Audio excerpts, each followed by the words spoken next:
muito especial para a nossa entidade, pois estamos recebendo aqui o senhor Gustavo José Kilster de Albuquerque, da Diretoria de Avaliação de Conformidade de Metro, e o seu companheiro Leonardo. Antes de ouvirmos o senhor Gustavo, faremos uma breve apresentação da FEAL e da BAL, para que ele conheça um pouco mais sobre as associações representativas dos setores de esquadrias e perfis de alumínio. A história recente da humanidade pode ser contada pelas conquistas tecnológicas alcançadas nas últimas décadas. A velocidade e a força das soluções desenvolvidas nas mais diversas áreas do conhecimento, aliadas à globalização, imprimiram uma cultura homogênea aos povos com mínimas variações. A nova ordem manifesta na construção civil quando países de cultura milenar como China e Índia constroem torres similares aos Estados Unidos, Austrália ou Brasil.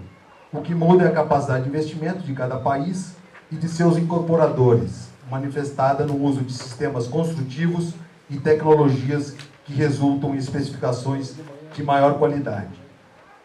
No caso das esquadrias, fachadas de alumínio, a qualidade diz respeito ao conforto, que cria aos ocupantes da edificação e ao isolamento térmico e acústico dos ambientes. Portanto, tem papel decisivo na sustentabilidade dos edifícios. A distância tecnológica entre o Brasil e os outros países desenvolvidos, como a Europa, há 35 anos atrás, quando a FEAL, Associação Nacional dos Fabricantes de Esquadrias de Alumínio, foi criada, era muito maior. Os insumos da linha de perfis, os componentes respondiam a necessidades de portas e janelas simplificadas. Para a FEAL, então, naquela época recém-criada, a única forma de conquistar credibilidade para o setor era investir na melhoria de seus produtos e serviços. No caso da FEAL, são 35 anos de intensos trabalhos em prol da qualidade do nosso setor. Ao organizar o setor, a FEAL procurou valorizar os fabricantes de produtos para que oferecessem esquadrias de qualidade ao consumidor. Um longo percurso foi percorrido até que conquistasse o real status de indústrias de esquadrias de alumínio, deixando para trás a condição de pequenas serralherias. Hoje temos indústrias de ponta capazes de atender às normas de desempenho e receber o reconhecimento dos arquitetos e construtoras. Entre essas principais conquistas desse período estão parceria com o Senai, que nos últimos 15 anos formamos cerca de 4.300 profissionais em cursos de projetos, produção, instalação e manutenção de esquadrias e fachadas de alumínio, destacando a unidade móvel de treinamento, solução construtiva em alumínio, uma carreta com 13 metros de comprimento e 7 metros de largura. Isso é uma parceria nossa com a Fiesp e com o Senai São Paulo. Então temos uma carreta para treinamento da nossa mão de obra, né, junto com o Senai e a Fiesp. A contribuição efetiva na elaboração e revisão de mais de 30 normas técnicas fundamentais para o regramento e desenvolvimento do setor. Então, o nosso trabalho junto à normalização do nosso setor. Promoção de intercâmbio com fabricantes estrangeiros por meio de organização de delegações empresariais que visitam as principais feiras internacionais do mundo. Esse ano agora, em 2019, de 2 a 9 de novembro, nós vamos com a delegação da FEAL para Batimate, que é a principal feira de construção civil na França, e a gente vai levar um grupo de fabricantes para estar desenvolvendo e aprimorando a tecnologia aqui no Brasil. Destaco ainda que a FEAL é a entidade fundadora do Fórum Ibero-Americano de Janelas, Portas e Fachadas, que reúne as entidades correlatas de Espanha, Portugal, México, República Dominicana, Chile, Paraguai e Colômbia.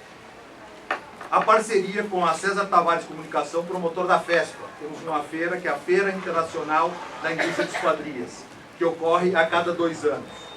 Chegará o ano que vem na sua 13ª edição, consolidada como a maior e mais importante evento do mercado de esquadrias da América Latina, sediada aqui em São Paulo, na São Paulo Expo, e tem a expectativa de receber cerca de 40 mil visitantes na edição de 2020.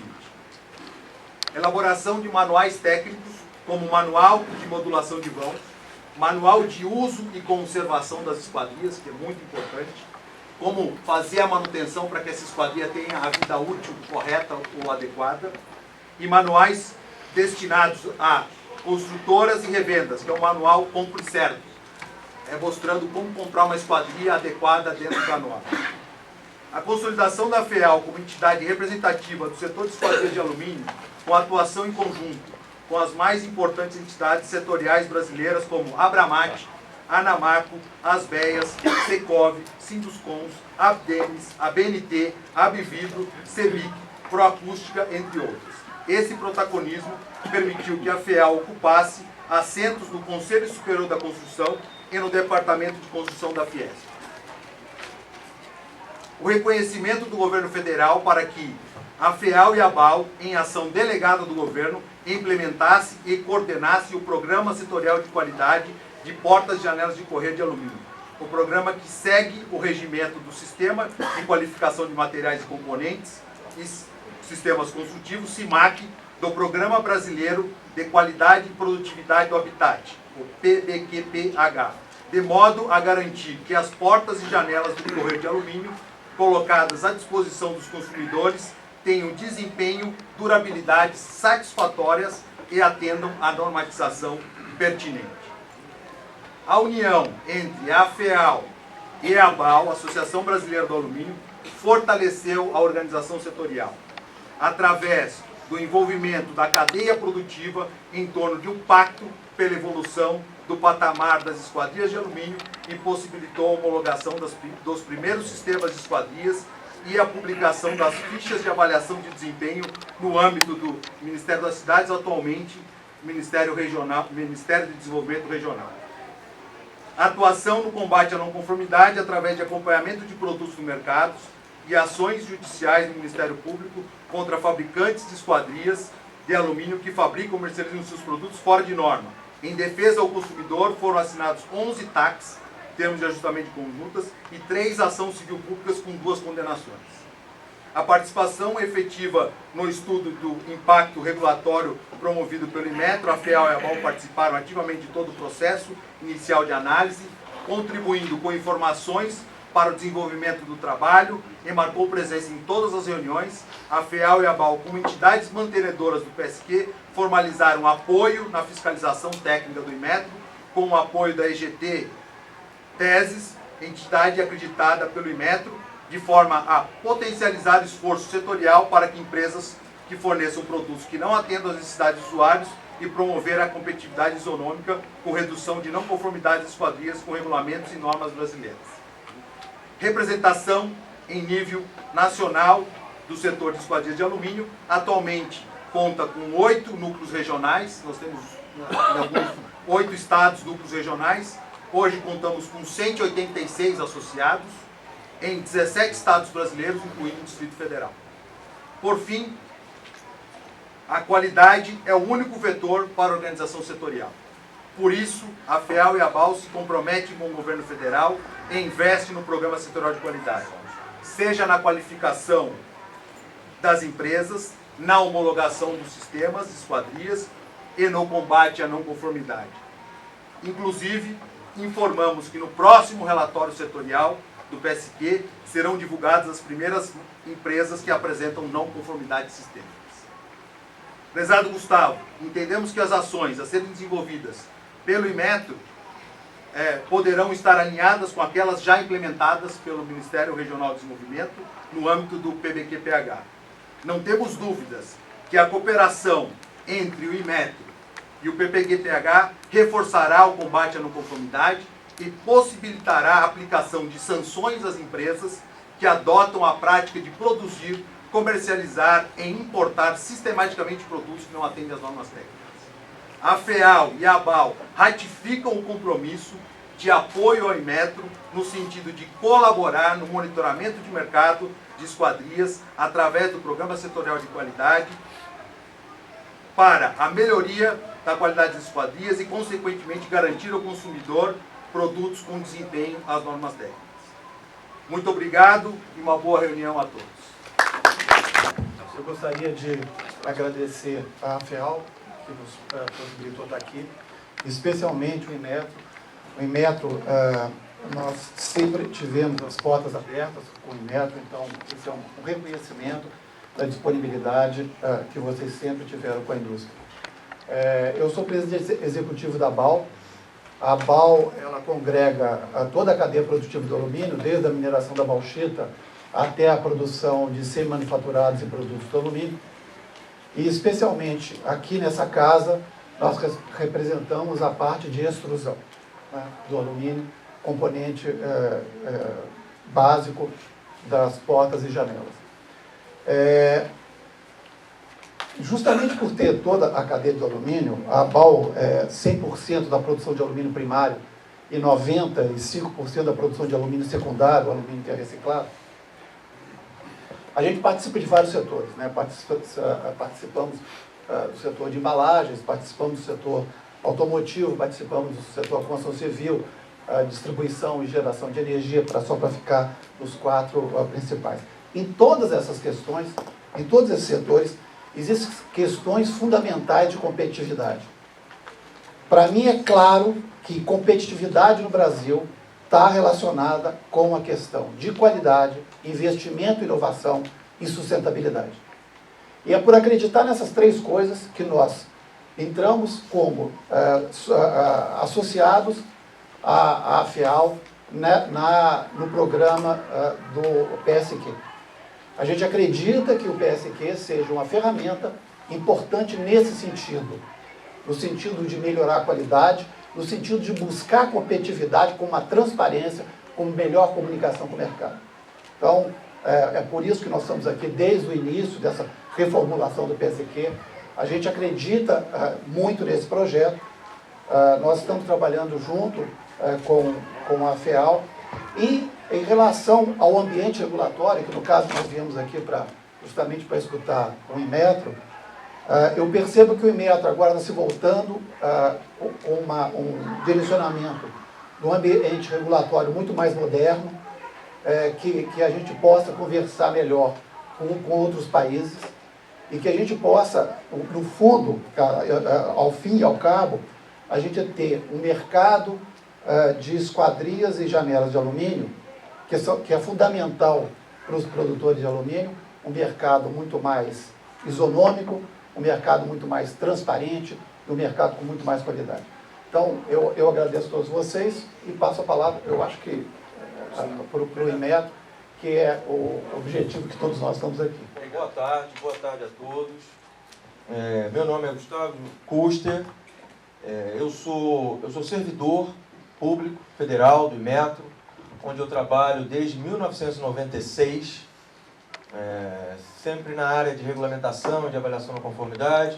Ali o meu colega Leonardo Rocha, ele também é servidor público do Inmetro, onde ele trabalha desde 2002. Atualmente eu ocupo desde março a diretoria de avaliação da conformidade, que trata do tema de regulação, e ele é o diretor substituto nessa diretoria e principal assessor dela. Então, começo fazendo um agradecimento ao Alberto, ao Milton, à FEAL e à ABAL, pela oportunidade de estar falando aqui com vocês. E o que eu vou falar para vocês? Eu vou falar do novo modelo regulatório que o Inmetro começou a implantar. É importante dizer que esse novo modelo regulatório, ele não surgiu, né? Hoje o Inmetro possui uma presidente, que é mulher, Ângela Flores Furtado. Ela assumiu a presidência em janeiro desse ano, e ela tomou uma decisão inédita na história do Inmetro. Ela decidiu que todos os servidores técnicos, todas as diretorias técnicas, e atualmente são 4 diretorias técnicas do Inmetro, seriam ocupadas única e exclusivamente por servidores. E servidores que teriam o seu currículo analisado, seu histórico de trabalho analisado, e seriam analisados durante o transcorrer das suas funções, né? O Inmetro nunca tinha vivenciado uma situação dessa, né?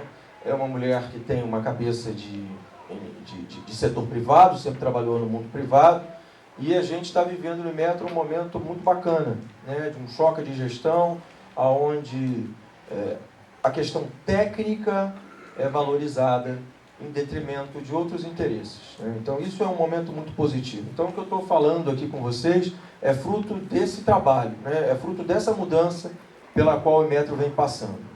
E aí eu vou falar para vocês de um novo modelo regulatório que não surgiu quando o governo assumiu ou quando a presidente chegou e falou, olha, vamos implantar um novo modelo regulatório. Não.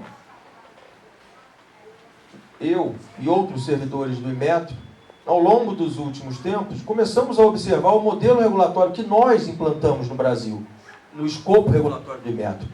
E começamos a nos questionar o seguinte, será que esse modelo regulatório, ele efetivamente está gerando os benefícios para a sociedade que ele deveria gerar? E aí começamos a estudar isso. Elaboramos um documento que tem 176 páginas, que vai ser tornado público agora no mês de julho, através do Diário Oficial da União, junto com uma consulta à sociedade sobre um regulamento geral de segurança de produtos, que eu vou abordar ao longo da apresentação. E esse relatório, o que eu vou apresentar para vocês aqui, é um briefing desse relatório. Esse relatório ele é composto, primeiro, de um histórico do Inmetro, a gente conta um pouco da história do Inmetro na regulação e na avaliação da conformidade. Depois a gente faz um diagnóstico do modelo atual. Depois a gente olha para os modelos do exterior e faz um benchmarking com esses modelos. E por último, com base nisso tudo, a gente propõe um modelo regulatório novo para o Inmetro. Então esse modelo regulatório ele surge do Inmetro olhando para ele mesmo. Ele não surge de uma imposição externa, né? Coincidência ou não, alinhamento dos astros ou não, a gente tem um governo hoje que prega uma simplificação, que prega uma liberdade econômica, né? Que prega que aqueles fabricantes e produtores que fazem corretamente os seus produtos, que eles possam prosperar, que eles tenham menos controle e que a gente controle efetivamente aqueles que estão fora da linha. E esse modelo ele tem essa proposta. Então eu vou rapidamente, aqui nessa apresentação, que eu acho que tem uns 30 minutos, alguma coisa assim, falar um pouquinho desse diagnóstico que nós fizemos, rapidamente um benchmarking e depois apresentar a proposta de modelo. E vou ficar aqui pelo menos até umas 4h30 à disposição para debater e tirar dúvidas. Vou contar com a ajuda do meu amigo ali para ir passando os slides aqui. Bom, o que esse gráfico mostra aí? Eu gosto de começar com ele porque ele mostra um pouquinho da nossa fúria regulatória. O Inmetro foi criado em 1973. Ele começa a regulamentar na década de 80. Então, olha, de 1980 até 2000, foram 22 regulamentos desenvolvidos. Eu já entendi, se eu ficar mexendo, não funciona, eu vou ficar parado. Obrigada. De 80 até 2000, foram 22 regulamentos publicados. A linha azul são os regulamentos compulsórios, a linha vermelha são os programas voluntários. Mas vamos olhar só a linhazinha verde, que é o somatório, que é o que interessa. Então, de 80 a 2000, 20 anos, foram 22 regulamentos publicados. De 2000 a 2017, porque depois se mantém até hoje, foram mais 173, totalizando 195. Então, nos últimos 20 anos, nós fizemos 8, quase 9 vezes o que nós fizemos nos primeiros 20 anos. Por quê? Dá mais um clique. Primeiro, na década de 90 existiu uma política industrial chamada PBQP, Programa Brasileiro de Qualidade e Produtividade. Essa política industrial dizia duas coisas. A marca do Inmetro não é conhecida no Brasil, não é conhecida na sociedade. Eu lembro que quando eu passei no concurso público do Inmetro e falei para minha mãe, passei no concurso, tinha acabado de sair da faculdade de Engenharia Mecânica Federal, né, no Rio de Janeiro, vou trabalhar no Inmetro. Aquela coisa de tempo, meu filho. Era meteorologia para ela, né? Metro, não tinha ideia. E na década de 90 era isso, as pessoas não sabiam o que era. Então essa política industrial dizia, primeiro, o Inmetro precisa ser conhecido pela sociedade como uma ferramenta de qualidade, como uma marca que avalia qualidade, que sabe falar de qualidade, de segurança de produtos. E segundo, porque essa política industrial dizia também o seguinte, a certificação no Brasil é muito baixa. Ao contrário da Europa e dos Estados Unidos, onde a certificação prospera, no Brasil não existe certificação. Então, em Inmetro, é preciso certificar mais. E aí a gente começou a regulamentar, atrelando e tornando obrigatória a certificação. E ali em 2003, 2004, você vê que essa curva aumenta muito. Dá o segundo clique. Sabe qual foi o motivo desse segundo aumento? China, proteção de mercado. Não foram poucas as entidades de classe que foram até o Inmetro e disseram assim, Inmetro, olha só, a gente precisa regulamentar isso aqui, porque se não regulamentar, a China vai entrar aqui e vai acabar com o nosso mercado. Doce ilusão, a China se adequava aos nossos regulamentos com uma velocidade muito maior que a nossa indústria. Mas foram diversos regulamentos que assim foram feitos. Diversos. Vou citar um deles. Ali em 2004, 2003, a indústria do aço procurou a gente dizendo assim, olha, o Brasil vai começar a construir muitas torres de transmissão para levar energia por esse interior inteiro. E se a gente não tomar cuidado, essas torres vão começar a cair, porque o aço chinês e o aço indiano de péssima qualidade vão entrar no Brasil. E aí a gente, com essa parceria, resolveu regulamentar aço. Só que a gente não regulamentou aço. A gente regulamentou aço em perfil L para ser usado em torre de transmissão de energia. E aí, passado um ano, eles disseram, não, mas os chineses estão trazendo também o perfil tubular. Aí a gente regulamentou aço em perfil tubular para ser usado em torre de transmissão de energia. Se o aço em perfil tubular ia ser usado em qualquer outra torre, podia. Não podia aço, perfil tubular, para torre de transmissão de energia. E assim a gente foi regulamentando. E aí eu faço duas perguntas para vocês. Vão dizer, caramba, 195 medidas regulatórias é muita coisa, né, Inmetro? Primeira pergunta, vocês têm ideia de quanto tempo leva para desenvolver nesse modelo atual um regulamento? Essa é a primeira pergunta. Segunda pergunta, considerando que são 195 regulamentos e considerando que a lei que criou o Inmetro define o escopo de atuação, né? A lei, quando criou a Anvisa, por exemplo, disse, ó, você tem que regulamentar medicamentos e produtos de alimento e coisa e tal. Quando criou o Inmetro, também disse qual é o nosso escopo. Considerando tudo que a gente tem que regulamentar, vocês acham que esse 195 regulamenta muito ou regulamenta pouco? Dá mais um clique aí. Mais um. Aí tá bom. 7 anos é o tempo que leva para elaborar um regulamento no modelo atual. 7 anos. Pô, o Inmetro é fraco, hein? 7 anos, porque para regulamentar no modelo que a gente regulamenta, produto a produto, eu tenho um regulamento para brinquedo, eu tenho um regulamento para berço, eu tenho um regulamento para artigo infantil, eu tenho um regulamento para artigo de festa, eu tenho um regulamento para cadeira de bebê, eu tenho um regulamento para carrinho de bebê, é produto a produto. Seguindo as regras do governo federal e as boas práticas da OCDE, primeiro eu tenho que fazer uma análise de impacto regulatório. 12, 18 meses. Depois eu tenho que desenvolver o regulamento, aí tenho que montar uma comissão técnica. E como o regulamento é muito prescritivo, eu tenho que entrar nos detalhes de todo o produto. E aí são mais 29 meses. Depois eu tenho que dar, como são muitos critérios que a indústria tem que atender, eu tenho que dar um prazo para que a indústria se adeque. 3, 4 anos. Por isso que chega a 7 anos. Então, entre um problema identificado no mercado e a solução desse problema definitivamente implantado, são 7 anos. Porque, efetivamente, você elabora um regulamento para resolver um problema no mercado. Então, são 7 anos entre a identificação do problema e a efetiva solução dele no mercado. E é um custo de R$910 mil. Esse é o custo só do Inmetro, tá? O custo, ao longo desses 7 anos, do salário das pessoas que trabalharam naquele regulamento, do espaço físico do aluguel onde elas estão trabalhando, das viagens que elas têm que fazer para a reunião de comissão técnica, da visita aos laboratórios, do custo de ensaio de produtos. Então, a primeira pergunta é, 7 anos para desenvolver cada um daqueles 195 regulamentos. E aí a segunda pergunta foi, quanto de tudo aquilo que eu deveria regular está regulado? Dá mais um clique, amigo. 12%.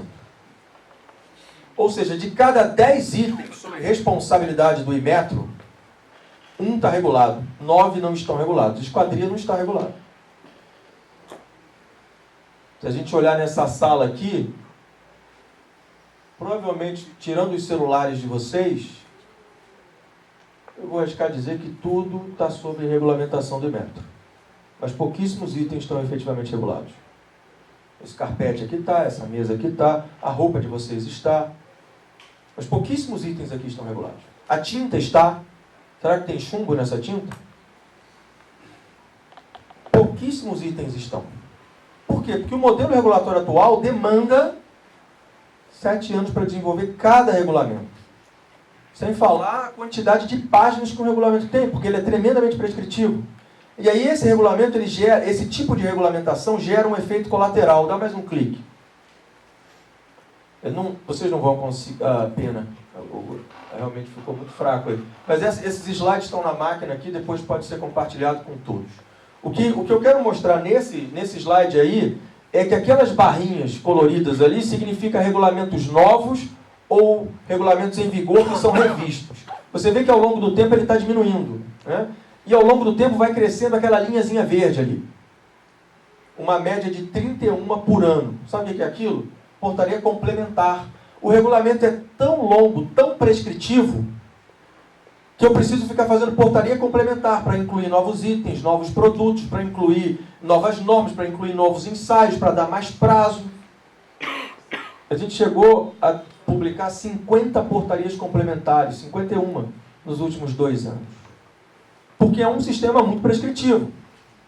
Esse aí é o resumo do diagnóstico. São 195 medidas regulatórias em vigor que cobrem 10% do nosso escopo regulatório.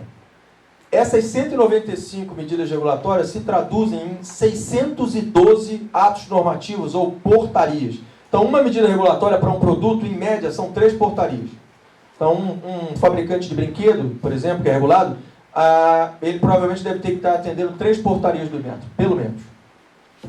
São 8.661 páginas de regulamento, considerando a forma prescritiva como o regulamento hoje é feito. Então, um fabricante, ele tem que seguir, em média, 100 páginas de regulamento para produzir o seu produto. Dá mais um enter.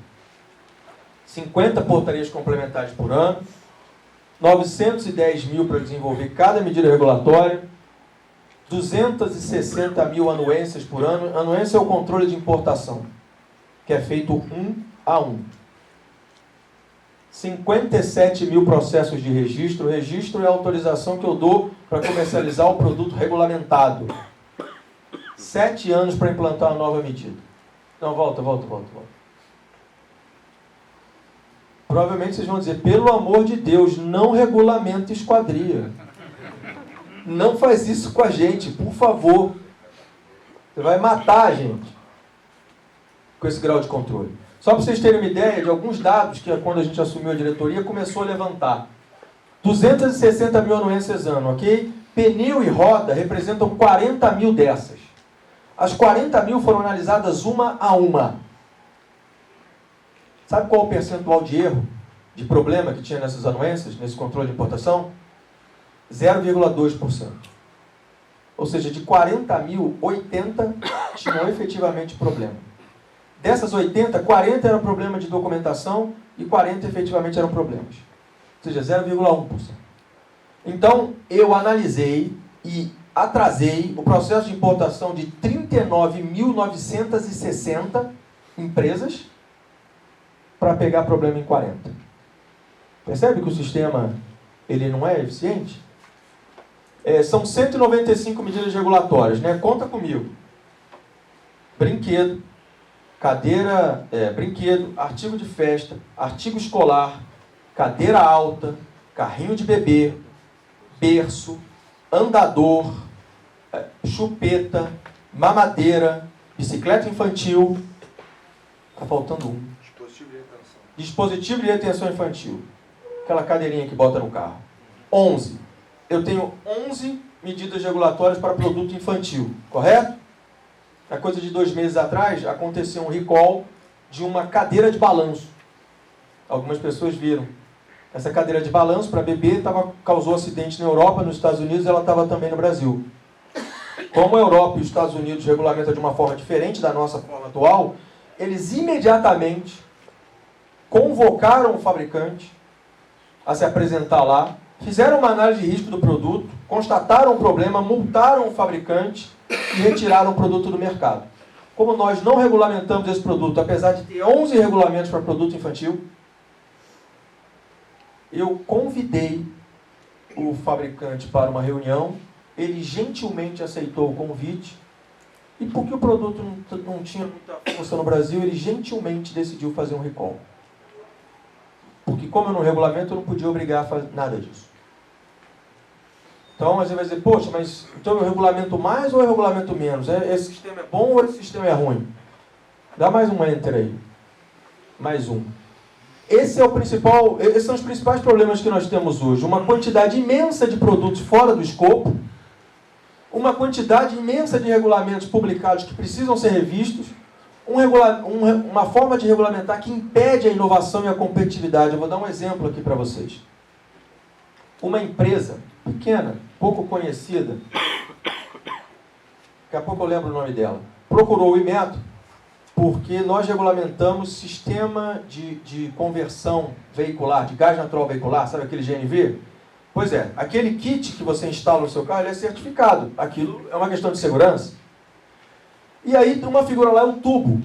E a nossa regulamentação diz que o tubo tem que ser rígido. Uma empresa pequena, de pouca expressão no mercado, que entrou outro dia, lembrei o nome dela, Scania, desenvolveu um tubo flexível. 10% mais barato, 15% mais barato que o rígido. Atende todos os critérios de vazamento e aguenta uma pressão maior que o rígido. Mas não pôde ser comercializado no Brasil até a gente fazer uma portaria complementar. 3 meses.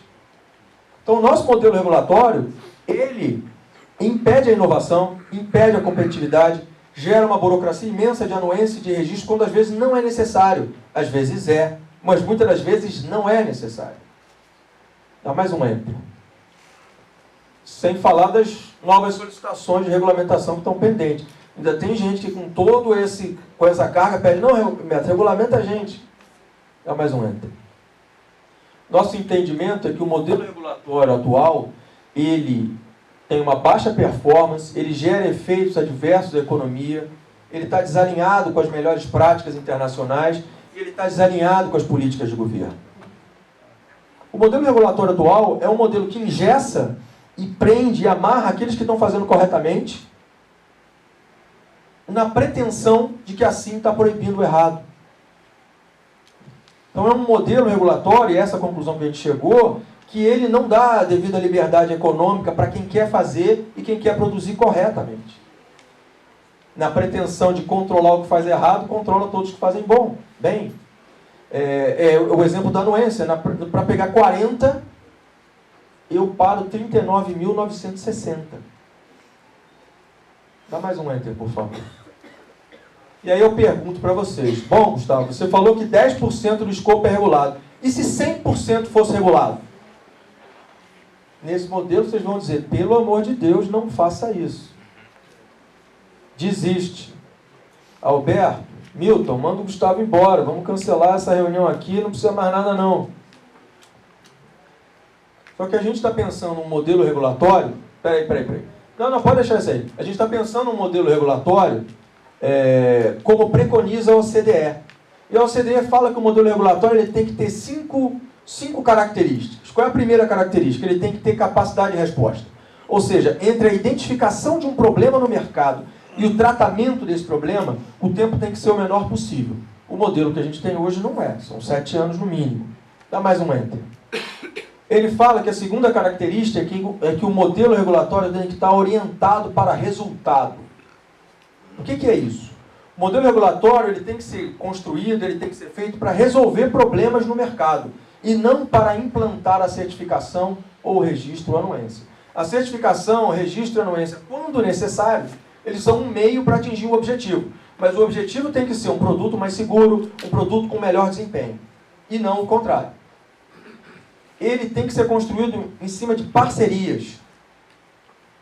O modelo regulatório atual, o Inmetro ele é o pai, a mãe, o filho, o tio, o primo, o Inmetro é tudo, ele é responsável por tudo. Deu um problema? Fala no Inmetro. O regulamento não está bom? Conversa com o Inmetro. Precisa fiscalizar mais? Pede para o Inmetro. O selo não está conforme? Pede para o Inmetro. É tudo Inmetro. A OCDE entende que um modelo regulatório moderno ele é construído com base em parcerias. O governo tem o seu papel, a entidade privada, o setor produtivo tem o seu papel e o consumidor tem o seu papel. Só um modelo construído assim consegue se enquadrar nessa lógica da OCDE. Ele precisa ser proporcional. Inmetro regulamenta rodas automotivas. Roda automotiva e pneu de moto. Ora, se um pneu de moto estoura, a probabilidade de uma morte ou de um dano permanente no motociclista é altíssima. Então, ok, talvez pelo risco faça sentido ter a certificação e registro. Mas a gente regulamenta também guardanapo de papel para festa infantil e forminha de brigadeiro, com o mesmo peso. Com o mesmo peso. É desproporcional. Um modelo moderno ele tem que ser proporcional ao problema e à capilaridade e à necessidade do segmento. De que adianta eu tornar obrigatória uma certificação num segmento, às vezes, onde você tem 1000 fabricantes? Micro e pequenos, às vezes. Qual é a efetividade de um modelo desse? Um modelo desse, em vez de gerar economia, em vez de fazê-la girar, muitas vezes ela vai concentrar a economia na mão dos poucos que conseguem fazer isso. Dá mais um enter, por gentileza. O modelo regulatório moderno ele tem que ser independente, ele tem que independer de decisões políticas. Ele tem que independer daquele que está no cargo. Com esses conceitos, a gente construiu um modelo regulatório. Nossa, ficou fraquinho mesmo. Aqui teriam 3 pilares. Né? Apaga a luz. Teriam 3 pilares. Aí o pessoal vai cochilar, hein? O modelo regulatório, ele possui 3 pilares. É da frente, né? Quais são os 3 pilares? E eu vou comentar sobre esses pilares. Um pouquinho mais de detalhe. O primeiro é um aumento da cobertura, ou seja, é um modelo regulatório em que 100% do escopo regulatório sobre responsabilidade do Inmetro estará regulado. 100%. Todos os itens sobre responsabilidade do Inmetro estarão regulados. Não estou falando que vão ter registro, nem certificação, nem anuência. Estou falando que vai estar regulado. 100% dele. O segundo pilar, aumento da focalização. O que isso quer dizer? Ao invés do Inmetro ficar preocupado em tornar obrigatório a certificação e o registro para tudo, ele vai estar preocupado em estabelecer os riscos que o produto não pode deixar que aconteça no mercado. E o terceiro pilar, aumento do compliance. E aí a gente traduziu ali responsabilização do fornecedor. Parece uma coisa meio óbvia, né? Mas é óbvio que o fornecedor é responsável pelo produto dele. No modelo regulatório atual, não. Basta ter o selo do Inmetro e cumprir as 150 páginas de regulamento, que, tem o selo do Inmetro, então é bom. Cumprir todas as 150 páginas. Se deu problema, vai falar com o Inmetro. Eu fiz exatamente tudo que está mandando naquele regulamento. Vou rapidamente falar sobre cada um desses 3 pilares, por favor. Antes, só para, como a gente está sempre preocupado com as jabuticabas, né? Meu Deus, será que o Inmetro está criando uma nova jabuticaba? Esse modelo que a gente está propondo, em termos de estrutura de regulamento, ele foi aplicado aí, no caso dos Estados Unidos, eu estou me referindo à estrutura de documentos, tá? Não à forma de monitorar o mercado, aí é diferente lá. Mas em termos de estrutura de documento, ele foi construído nos Estados Unidos há 50 anos atrás. Na Europa, a Europa começou a construir esse modelo. E aí é o modelo tanto de estrutura de documento quanto de monitoramento de mercado que a gente quer aplicar há 40 anos atrás. O Japão há 30, o Canadá há 10, a Austrália e o mundo árabe começaram a construir um modelo regulatório semelhante a esse que a gente quer construir agora. Então a gente não está inventando uma jabuticaba, a gente está pensando, como alguém que me antecedeu disse aqui, não sei se foi o Alberto ou o Milton, um modelo regulatório que seja alinhado às melhores práticas internacionais, que converse com os modelos de outros países. Um modelo proativo, em forma de regulamento geral. Ou seja, hoje, o meu modelo ele é reativo, eu espero acontecer um problema para regulamentar, e ele é fortemente calcado no pré-mercado. Eu controlo muito aqui antes. E depois no mercado eu fico vendo selo. O modelo regulatório aqui ele é diferente. Ele parte do pressuposto, ele parte do estabelecimento de um regulamento geral, onde todo o mercado está regulado, com critérios diferenciados, mas todo regulado, e ele foca, gasta energia no controle do mercado. Dá mais um enter. O pilar 1, aquele pilar do aumento do compliance, o pilar do aumento da cobertura, o pilar que fala do aumento da cobertura. Esse pilar, essa lógica aí é a lógica da estrutura de documentos. Como é que a gente vai construir isso? Bom, em julho desse ano, e tanto a FEAL quanto a ABAL vão receber o convite e a divulgação disso, nós vamos iniciar o processo de tomada de subsídio para fazer análise de impacto regulatório. Vocês estão bem descolados nisso. Aquela análise de impacto regulatório foi apresentada para a Casa Civil da Presidência da República e considerada um exemplo no Brasil de análise de impacto regulatório. Então, para vocês terem ideia de que vocês não gastaram energia em vão, né? E que aquele trabalho vai estar todo refletido aí, né?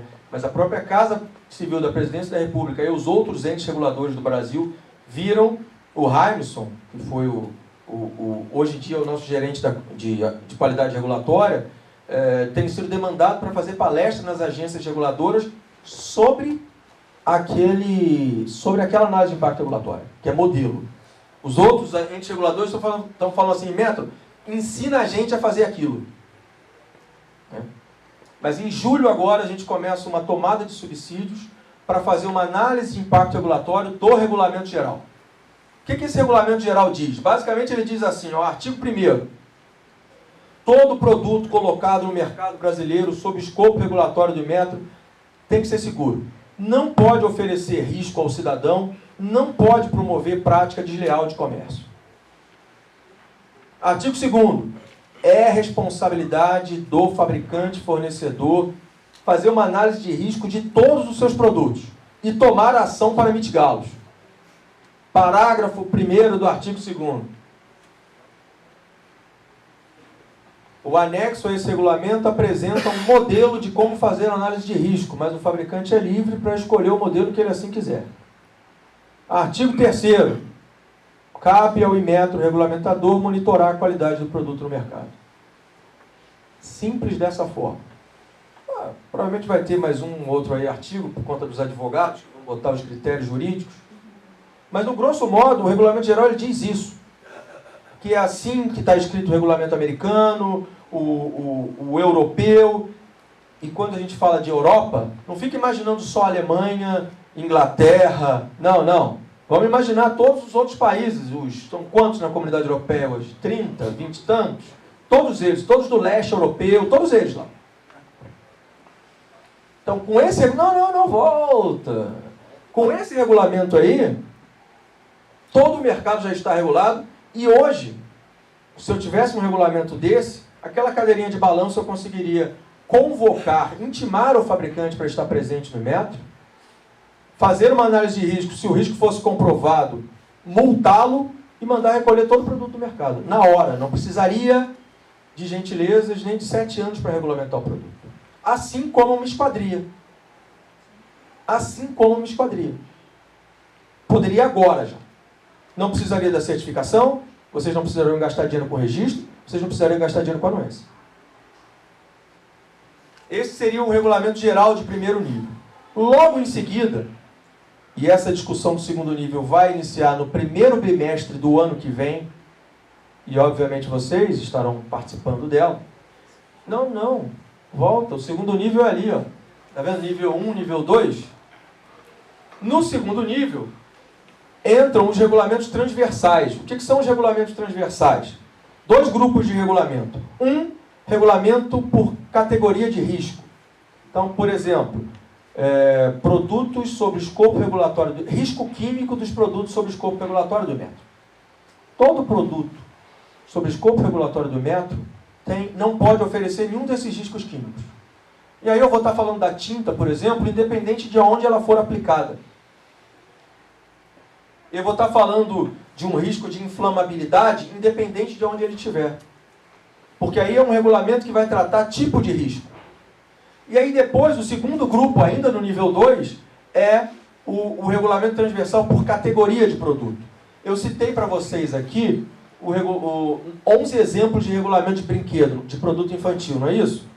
Pois é. Lá no regulamento de brinquedo eu digo assim, Brinquedos abaixo de 3 anos não podem conter os seguintes componentes químicos, tais e tais, porque a criança bota na boca, criança abaixo de 3 anos, né? Saliva ácida, isso faz migrar mais facilmente essas questões químicas para dentro da criança. Então, brinquedo é super seguro. Roupa infantil para criança abaixo de 3 anos. Pode ter isso tudo. Então, se eu tivesse ali um regulamento transversal para produtos infantis, acabou. Eu estou tratando todos. Todo e qualquer produto infantil para criança abaixo de 3 anos não pode fazer isso. Os riscos. E aí independe se é brinquedo, se é artigo de festa, se é artigo escolar, se é um produto que ainda vai ser inventado. Então os produtos que já existem, os produtos que ainda vão existir, estão regulamentados. Imagina se eu tenho ali um regulamento transversal para produtos da construção civil. Todos os produtos da construção civil vão ter ali, primeiramente, os riscos que eles não podem permitir que aconteça. Eu não estou dizendo que ele tem que certificar, eu não estou dizendo que ele tem que fazer registro, eu não estou dizendo que ele tem que fazer anuência. Eu estou dizendo quais são os riscos que ele não pode deixar que o produto dele gere no mercado. E aí ali, colado no nível 2, eu dou e listo as normas técnicas da ABNT ou da ISO que dão presunção da conformidade. Olha, os fabricantes que seguirem essas normas, eles têm a presunção da conformidade com o regulamento transversal e com o regulamento geral. Percebe como é um sistema mais dinâmico, de maneira mais ágil, sem engessar ninguém, eu estou endereçando. Eu estou endereçando o que tem que acontecer.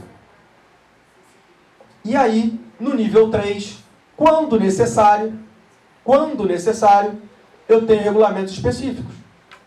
Que aí sim, para esses eu posso obrigar uma certificação, ou para esses eu posso obrigar um registro.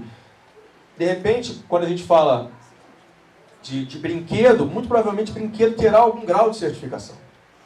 Ou um pneu, provavelmente terá algum grau de certificação.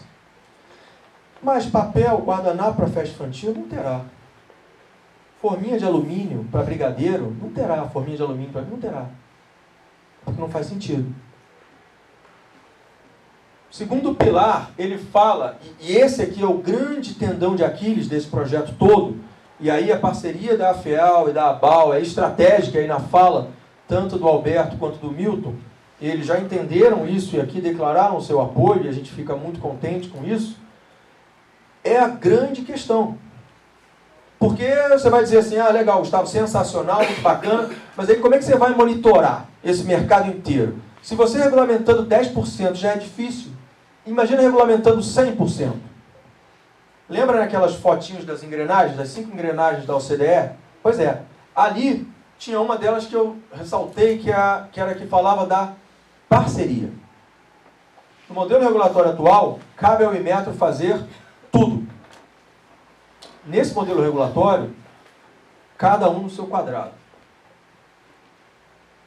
Imagina, se ao invés de vocês ficarem gastando dinheiro com certificação e com registro, uma parte desse recurso, uma pequena parte deles, sob condução da AFEAL e da ABAL, vocês desenvolvem programas setoriais da qualidade. Imagina se eu digo no meu regulamento de fiscalização que aqueles fabricantes que aderirem a programas setoriais da qualidade terão um risco menor perante a minha fiscalização. Obviamente, programas setoriais da qualidade com algumas regras, né?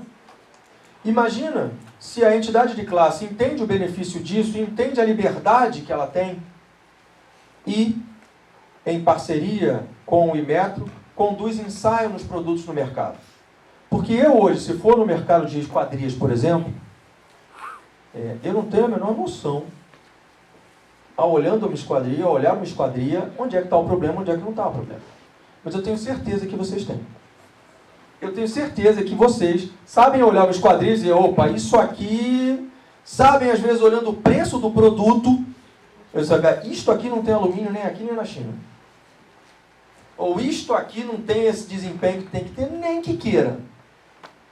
Então imagina se a entidade de classe consegue, mediante certas regras, realizar ensaios periódicos nos produtos E o Inmetro, com base nesses ensaios, atacar o foco da irregularidade ou da não conformidade. Primeiro, chamar os fabricantes, adverti-los, depois, em persistindo a não conformidade, multá-los, e indo mais acima, levar até para uma delegacia do consumidor agir. Então, o monitoramento do mercado, ele tem esse ponto fundamental. A gente está saindo de um modelo onde eu ficava sentado no meu sofá, reclamando do Inmetro, vai lá, Inmetro, fiscaliza, eu quero mais, eu quero mais, eu quero mais, e para um modelo onde eu vou te dar mais liberdade, porém eu vou precisar da tua parceria para fazer esse monitoramento no mercado. A fiscalização e o poder de polícia é do Inmetro, então eu não posso me eximir disso. Porém, a inteligência ela pode ser construída de maneira colaborativa. Ou seja, a inteligência que vai me mostrar que aqui está o problema, ela pode ser construída de forma colaborativa. Então o sucesso desse modelo em cada segmento depende muito também do segmento. Do segmento. Basta uma parte desse segmento comprar a ideia para que naturalmente o movimento da qualidade, que deve ser da indústria e não do governo, não deve ser o governo impondo a você fazer... Tem que ser um entendimento de que isso é vantagem competitiva para você, sem o custo que o governo muitas das vezes tem, com auditoria, com isso, com aquilo tudo, mas com o seu movimento, junto com a entidade de classe, é isso que vai gerar o sucesso. E o terceiro pilar é o pilar que fala da regulação responsiva, né? A OCDE dá o nome a esse modelo de regulação responsiva. O que é essa regulação responsiva?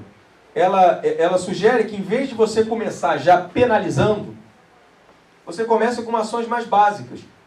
Por exemplo, divulgando no site do Inmetro ou na mídia aqueles produtos que apresentam problema. E às vezes isso é muito pior que uma multa. Gerando as estratégias de advertência verbal, escrita, do fabricante, do fornecedor, chegando à penalização administrativa, à multa e, por último, a penalização criminal. Mais um enter. Essas são as premissas, a gente pode passar por elas que eu já falei, para poder encerrar e finalizar.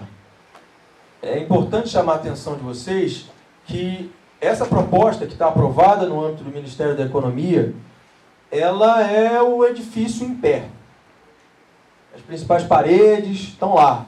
Mas a gente vai precisar ainda construir, botar as louças, botar o revestimento, pintar, escolher as cores, os móveis, às vezes furar uma parede para abrir uma porta.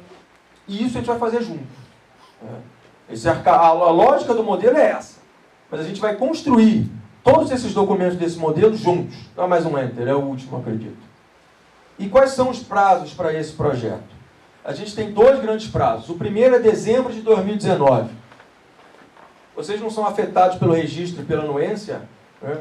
Porém até dezembro, mas as indústrias que sofrem fortemente com isso, então até dezembro de 2019 o modelo de registro de anuência do Inmetro estará completamente diferente.